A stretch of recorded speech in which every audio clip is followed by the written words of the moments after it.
तो hi hello नमस्कार जय जगन्नाथ आपण मानक मोर स्वागत मिनी ब्लॉग रे। तो मो ब्लॉग टी देखिकी कहे केमी कहीं मोर आज प्रथम ब्लॉग। तो चलो जी दुकान को गला आमर दुकानटा देखो किसी प्रकार अच्छी तापर ये आमर किसी चार्टा मैनेजर बस मैनेजर मान देखा कर देकी भितर को जावा नंडा सहित देखा नंडा सहित देखा कि ऊपर को जावा माल काढ़ा माल काढ़ला माल नहीं कि आम बाहरलु एवं देखो चार्टा जन देखा तीन जन आउ जन पछरे आउची से पक्का हारामी देखो खाली झील पछरे गोटे जाऊला आम डाकिदेलाठू आम पछरे पलि आइला ये।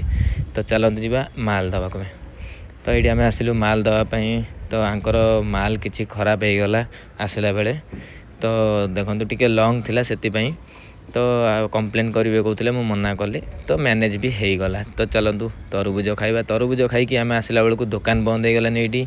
तो दुकान बंद होगा आम बाहरी गलु घर को जाकि खाई पी आउ थे घर बाहर की आसलु दुकान को। ये देखो आम दुकान केमती माहौल अच्छी एमती बिल बाहर माल नहीं कि आम ए जा चल माल नहीं कि आम बाहरी गलु तापर पेट्रोल सरीगला पेट्रोल पकड़ा गला बेलू से आउ गोटे केटीएम थुआई मो केटीएम ना केटीएम भल होती आपने कमेंट करके कहे। तो माल देकी